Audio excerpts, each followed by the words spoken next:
el orden del día hoy en la Asamblea es ambiciosa, tiene 19 puntos, son muchísimos los invitados. Vamos a ver quiénes de ellos asisten y como es en la Asamblea Departamental, pues el previo hay que hacerlo con los diputados. Nos acompañan esta mañana el diputado Luis Peláez. Diputado, bienvenido, buenos días, ¿cómo está?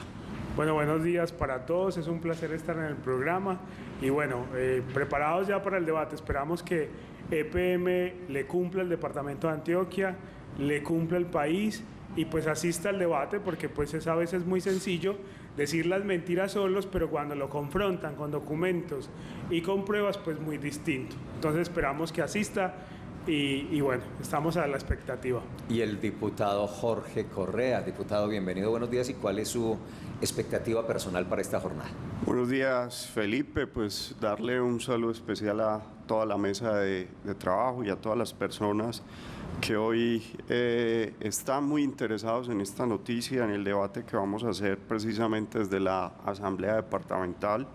Creo que es del interés de los 26 diputados de Antioquia que este proyecto salga adelante, pero hay muchas dudas y una complejidad técnica que tiene el proyecto y unos retos que creo que tienen que pasar de lo político a lo técnico y de lo técnico a la realidad. Creo que esa debe ser la conclusión en el debate de hoy.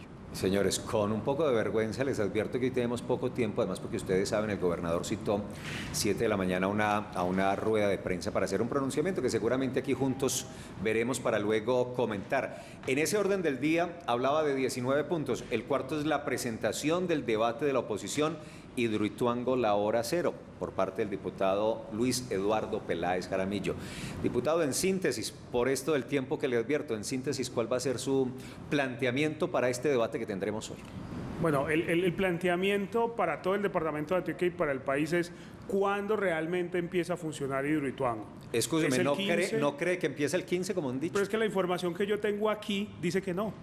Entonces, ¿le debo creer a los anuncios o le debo creer al documento oficial entregado a la CRED y a la ANLA que dice que se demora 8 semanas más? O sea, ese es el punto. Los documentos que tengo aquí en mi poder me dan la certeza de que son 8 semanas más, que las pruebas de funcionamiento que se están haciendo no empezaron, por ejemplo, el 15 de octubre, que además de eso, esas pruebas de funcionamiento están poniendo en riesgo incluso el macizo rocoso. Y eso lo dice la Unidad Nacional del Riesgo en un informe que nos pasaron y nos entregaron en el debate que vamos a hacer en el día de hoy. Entonces los documentos oficiales dicen que no empieza a funcionar el 30 de noviembre y que además faltan 120 pruebas. Yo tengo el calendario completo al día de ayer. ¿No será que el documento está de pronto ya desactualizado y hay un nuevo cronograma? Pero es que el cronograma incluso está certificado por la Unidad Nacional del Riesgo, está certificado por la ANLA. El único cronograma, o sea, pero lo tengo incluso una a una las actividades, fecha por fecha de prueba, y aparece que no les da 8 semanas después. Y ese es, digamos, el problema. Entonces, el primer punto va a ser, ¿funciona o no funciona Hidroituango antes del 30 de noviembre? Lo segundo es, ¿funciona correctamente y no va a poner en riesgo la vida de las personas río abajo? Porque tenemos un informe de la ANLA, donde dice, de la ANLA y de la Unidad Nacional del Riesgo, donde dice que el macizo rocoso se está moviendo y que además, apenas se encienda, podría generar unas vibraciones que pondrían en riesgo a las comunidades, no solo hoy, sino 50 años posteriores. Entonces eso es un tema, digamos, bastante complicado. El tercero de ellos es las obligaciones de energía en firme que se pierden si no empieza a funcionar Hidroituango el 30 de noviembre por 1.260 millones de dólares, para que todos sintamos en nuestros bolsillos. Eso equivale al 142% en septiembre del 2023 el aumento de tarifas de servicios públicos al precio de hoy. Ese es realmente el problema. Alguien que esté pagando hoy 200.000 pesos va a poder estar pagando en septiembre más o menos unos 375.000 pesos por la factura que hoy tiene de 200.000. Diputado, entonces ese avance de obra que presentó el alcalde Daniel Quintero, él también dio una especie de cronograma en su cuenta de Twitter diciendo las pruebas, en qué iban, cómo va avanzando. ¿Eso no coincide con la información que usted tiene? Es que son 120 pruebas adicionales. Él muestra 20, que han sido recurrentes, pero digamos que el ojo crítico del ciudadano le es imposible entender que son 120 pruebas y ese es el problema, digamos, mayor, y es que están mostrando algo parcialmente cierto, pero esconden lo otro, que son las otras pruebas que tienen que ver con la vibración del macizo rocoso. Esa es imposible, digamos, de demostrar, porque pues es interna, y lo segundo es que esconden también el retraso de las obras subacuáticas y el retraso de las obras eléctricas, que hace parte de incluso hace unos días que estuvimos acá, lo dijimos, la empresa Schader Camargo era la que tenía un retraso de mes y medio y fue la que se le entregó las nuevas turbinas, la 3 y 4, que está la 3 en un 20% y la 4 en un 17%. Eso equivale a que, como se hizo cambio de contratista ayer de manera irregular, sin contrato digamos licitado, a dedo, se le entrega a este contratista, y este contratista pues era el que más tenía retraso en la obra, es aliado de los chinos, está, digamos, haciendo puja para la turbina 5, 6, 7 y 8, y pues a mí me parece, digamos, increíble que a un contratista que tiene un retraso de casi 2 meses se le entregue la turbina 3 y 4. Diputado Jorge Correa, usted mencionaba en su introducción pasar de lo político a lo técnico. Usted desde lo técnico, ¿cómo está viendo el proyecto? A ver, este es un proyecto de una complejidad muy grande, empezando por su inicio en el 2011, con el tipo de contrato que tiene. Entender el contrato, que es BOOMT, tiene una complejidad bastante grande. Este tipo de contratos se dieron desde la Segunda Guerra Mundial en otros países del mundo para que los privados de alguna forma construyeran o reconstruyeran los países y la mayor parte de la infraestructura. Este contrato es la primera vez que se da, digamos, en nuestro territorio, y se dio en la complejidad que hoy tiene. Entonces tiene demasiados bemoles que uno técnicamente inclusive no los alcanza a dimensionar, donde se habla que es un contrato a 50 años, donde casi que EPM tiene el control del proyecto a 50 años, pero inclusive puede terminar siendo mucho mayor el control de EPM. Entonces, cuando yo hablo de que pasemos a lo técnico, es que entendamos cada uno de los elementos de lo que viene y las decisiones que se han tomado y cómo se ha hecho a partir de las decisiones de EPM. Yo diría que lo que hoy está viviendo Hidroituango no se puede determinar en el actual periodo de gobierno, pero que hay una confluencia de temas que le ponen mayor riesgo a lo que ya pasó. Y el mayor riesgo que hoy tiene Hidroituango es de tipo político. Si dejamos el debate en el tema político, en el momento político, en la elección y en la disputa, pues no vamos a encontrar las alternativas para que el proyecto no siga encontrando piedras en el camino y se sigan tomando malas decisiones, que creemos que es lo que hoy se viene haciendo por temas políticos, tomando malas decisiones que pueden aumentar el valor y desfavorecer los ingresos para los antioqueños. Le hacemos en consejo de redacción un previo al debate de control político de hoy en la Asamblea Departamental al proyecto hidroeléctrico de Ituango. Toca a mí preguntarle al diputado hipercandidato a la alcaldía de Medellín, Luis Peláez. ¿Cómo así? ¿Usted es precandidato a la alcaldía de Medellín? Él la está pensando. Sí, yo lo estoy pensando. ¿No? Sí. Estamos pensando la posibilidad de lanzarnos a la alcaldía de Medellín y creemos que podemos hacer una unión de ciudad. Eso es lo que le falta a Medellín y lo que necesitamos todos, no estar en ese rifirrafe y poder realmente contribuir con nuestro conocimiento a esa unión. Entonces bueno, yo creo que estamos... hay que incluirlo en la lista. En la lista. Aquí aunque ese no es el tema. Ahora sí, la pregunta es... Doctor Peláez, ese tema precisamente de la politización de algo técnico que hablábamos también con el diputado, ¿cómo en qué momento se convierte un tema tan técnico como es una hidroeléctrica, la más importante del país, generar el 17% de la energía, se convierte en un tema político? ¿Dónde llega eso que hoy usted acaba de decir? Mire, yo no creo lo que dijo el alcalde, yo tengo pruebas que fue esto y que esto entrará tal día. ¿En qué momento se convierte eso, algo que era técnico, en algo político? Bueno, yo considero que siempre debe ser un escenario político. Lo que no considero es que deba ser un escenario de mentiras y de falsas informaciones. Ya. Eso es lo más preocupante, porque siempre será un asunto político. Las decisiones de Hidroituango deben de ser políticas, económicas y técnicas, pero yo les digo algo, digamos, muy preocupante. En el anterior gobierno, con la contingencia, con los problemas, las obligaciones de energía en firme y los cargos por confiabilidad, solo llegamos a una multa o un cargo de confiabilidad, digamos un asunto técnico de 43.2 millones de dólares. En este gobierno de Daniel Quintero podríamos llegar a 1.260 millones de dólares. Pregunta, ¿esto es un asunto político? Las decisiones políticas nos van a llevar a pagar una multa por obligaciones de energía en firme de 1.260 millones de pesos de dólares, que son 5.8 billones de pesos. El asunto es ese. Entonces alguien tiene que decir la verdad con documentos. Aquí están, o sea, los documentos dicen que frente a la turbina 1 y 2 hay un retraso aproximadamente de 135 días. Y ellos nos dicen que todo está muy bien, pero el informe que le entregan a la CREC y a la ANLA dice todo lo contrario. Entonces hay que trascender del escenario de los anuncios del alcalde, de las mentiras del alcalde, a pasar a los informes técnicos y rigurosos que hace tanto EPM como hace la CREC y como hace la ANLA.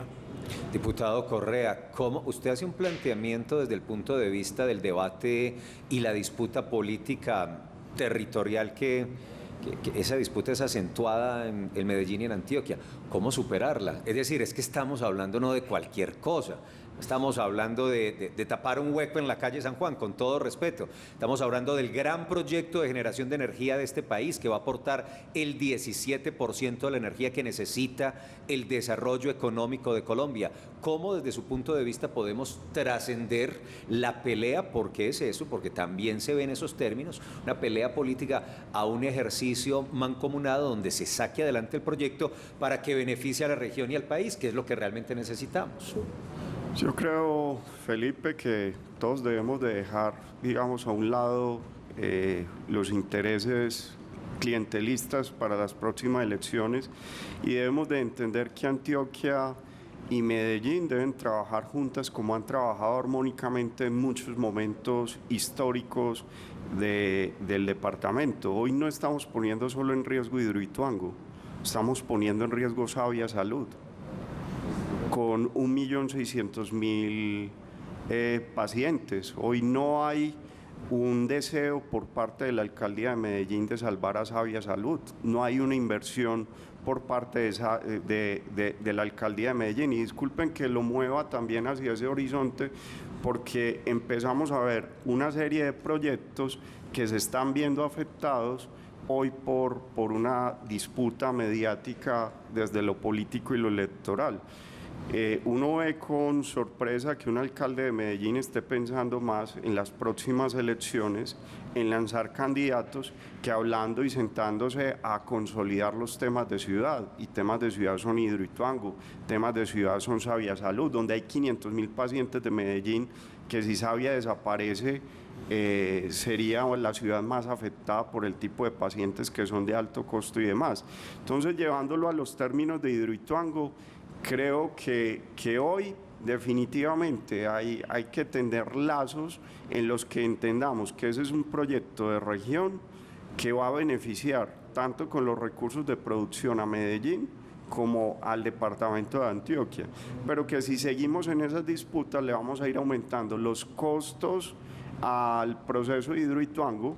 Hoy tenemos el riesgo, bien lo decía mi compañero Peláez, de terminar pagando más de 5 billones de pesos por decisiones de tipo político y de índole político, y más de egos políticos que de otra cosa. Entonces, creería que aquí tenemos que entender que hay un bien superior, que es el bien de todos estos proyectos para el bien de los antioqueños.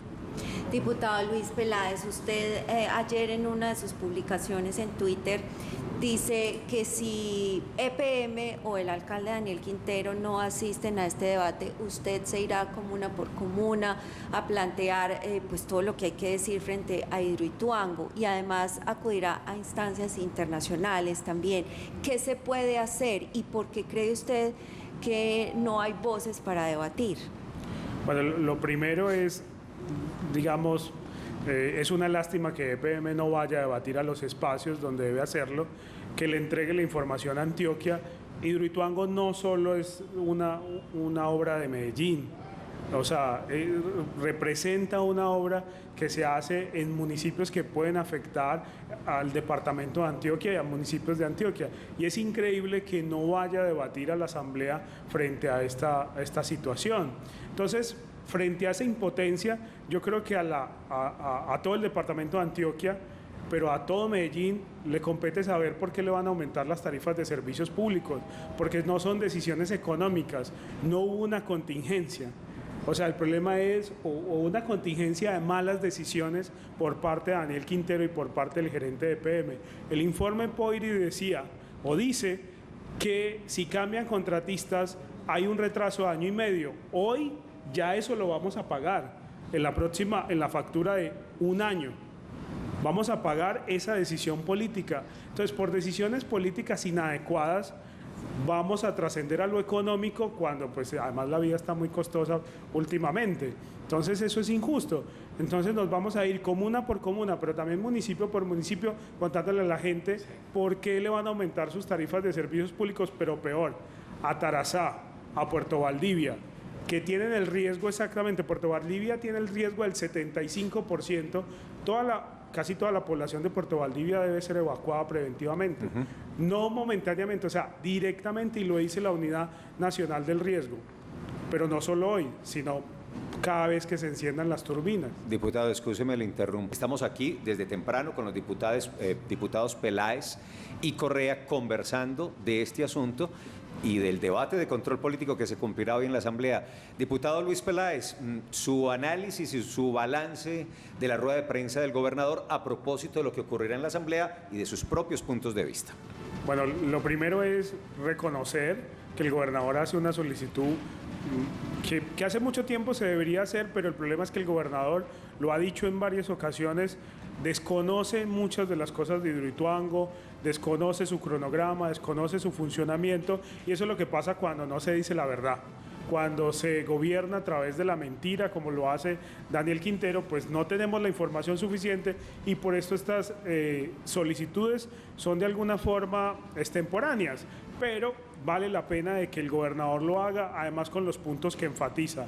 O sea, la sorpresiva adjudicación del contrato, que no solo es sorpresiva, sino irregular y posiblemente ilegal, porque fue incluso a dedo la entrega de ese contrato a Schaer Camargo. Que el no de solo... las obras civiles para las turbinas 3 y 4. Así es. Y entonces... sí, 3 y 4. 3 y 4. Entonces, y además recordemos que esa misma está haciendo puja con los chinos en conjunto para las 5, 6, 7 y 8. Entonces aquí hay unos intereses que no han sido revelados por parte del alcalde Daniel Quintero y esos son los intereses que deberían revelar allá en el debate. Por eso la invitación es a que EPM asista.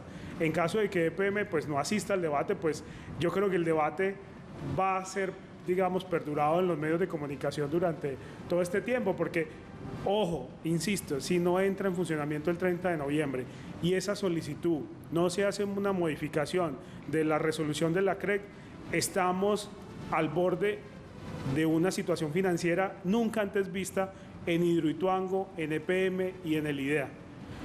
Entonces llamo la atención sobre esa situación. Un asunto, el presidente Gustavo Petro puede modificar esa fecha. Le puede decir a la CREC, venga señores, miren, la situación de Hidroituango es compleja, hay una recomendación de asesores externos para que se hagan unas pruebas adicionales, eso podría tomarse un tiempo más. Por favor, revisemos esa fecha y modifiquemos esa fecha. Pasemos eso del 30 de noviembre al no sé qué de febrero, de marzo, abril, la fecha que sea. ¿Eso es posible? Sí es posible, pero bajo un decreto presidencial que modifique la resolución de la CREC y le entregue todas las posibilidades. Pero eso pondría en riesgo la seguridad, digamos, energética del país y además la seguridad jurídica. O sea, pondría un revolcón que sería algo mucho más parecido a otras donde no existen democracias que en algo. Entonces, lo democrático, de alguna forma, sería que se multe, pero que se considere algunos hechos, sino que no ayuda al alcalde. El alcalde el alcalde de Medellín dañó, digamos, la posibilidad de que EPM tuviese una defensa. porque dijo, la voy a inaugurar el 26 de julio, la voy a inaugurar el 15 de octubre, la voy a inaugurar antes del 15 de noviembre y antes del 30 de noviembre. O sea, ha dado 4 fechas. Entonces, no podría ampararse EPM en una posibilidad de fuerza mayor o caso fortuito, porque el alcalde se adelantó, su premura y obviamente su decisión política le va a costar miles, le va a costar más de lo que dice que recuperó. Con esas decisiones vamos a perder 5.8 billones y él dice que recuperó 4, cuando en realidad, lo dice el gobernador perfectamente, lo que realmente perdimos fue 10 billones de pesos más. Juan, lo veo haciendo caras, ya le vamos a dar también el chance a usted para que fije, como abogado experto en servicios públicos y en esa normatividad, su postura, pero que cierre también su participación el diputado Correa. Con esta pregunta que hago, ¿es posible que el gobierno Petro, que el presidente ordene a la CREC modificar la fecha del 30 de noviembre y la conclusión que saca de la rueda de prensa del gobernador de Antioquia? Pues yo creo que parte de la respuesta la da mi compañero Luis Peláez. La CRED es un organismo hoy de regulación donde el gobierno nacional tiene una alta representatividad. Entonces, cuando en estos días decían que había que cambiar la CRED, el gobierno estaba casi que pegando un tiro en el pie porque él tiene las mayorías en la CRED, entonces ¿para qué le va a quitar, digamos, funciones a ella? Cualquier decisión que tome el gobierno nacional a través de su cabeza, que es el presidente de la República, pues obviamente pasará por el mismo gobierno en esas decisiones. Sin embargo, hoy hay algo muy delicado y es que tenemos un alcalde tuitero que no hace todo por la vía institucional, sino que Twitter se volvió el medio oficial para dar respuesta a las cosas. Entonces hoy perfectamente él está diciendo no, el 15, el 25, está dando fechas, no está hablando de un tema de responsabilidad como lo está haciendo el gobernador. El gobernador está siendo responsable diciendo, hombre, el bien superior de cualquier situación es la vida y no por correr más rápido vamos a llegar más ligero o vamos a llegar al punto que es. De pronto por esas mismas decisiones que no nos vaya a pasar lo que pasó precisamente con el túnel, con la decisión del túnel en Hidroituango, que fue una decisión desafortunada. Hoy no tenemos en el año 2022 las 8 turbinas funcionando por una decisión que en su momento pudo haber sido técnica, pero fue la más desafortunada porque se vino todo un proceso de contingencia en el tema de Hidroituango. Entonces, con las decisiones del alcalde, que no por adelantarnos vayamos a estar corriendo riesgos con un proyecto que debe tener todas las garantías del caso para entrar en su funcionamiento. 7:43. Juan, un minuto antes de la pausa para cerrar este bloque con sus comentarios rápidos del asunto. Felipe, comentarios legales que tienen que ver con la pregunta que usted hace. La Comisión de Regulación de Energía y Gas tiene necesariamente que analizarse que es una dependencia adscrita al ministerio, como lo han dicho los diputados. Cuando se dice que el presidente podría mediante decreto, yo pienso que la vuelta es mucho más fácil, porque cuando hablo de la vuelta legal es porque, señor diputado, la comisión ha emitido, recuerde usted, una resolución que podría modificarse y los comisionados son políticos, usted lo tiene claro. Recuerde usted que incluso solamente el 2 de agosto, antes de salir el presidente Santos, nombró a Andrés Barreto como comisionado, que es el actual presidente de la comisión, y lo que hace ahí es usted lo tiene claro, es un juego político donde estas personas que son los comisionados, a raíz de estas solicitudes que usted lo acaba de decir, hay una argumentación técnica por parte de PM que dice, mire, quizás necesitemos más tiempo, podría darse, Felipe, pero no por decreto, sino por una modificación que la misma comisión podría sacar analizando las circunstancias técnicas que logre PM demostrar. Circunstancias técnicas que, como lo dice muy bien el diputado, están un poco ensombrecidas, enturbiadas. Juan, se le venció el minuto hace rato. Por declaraciones del alcalde. Sí.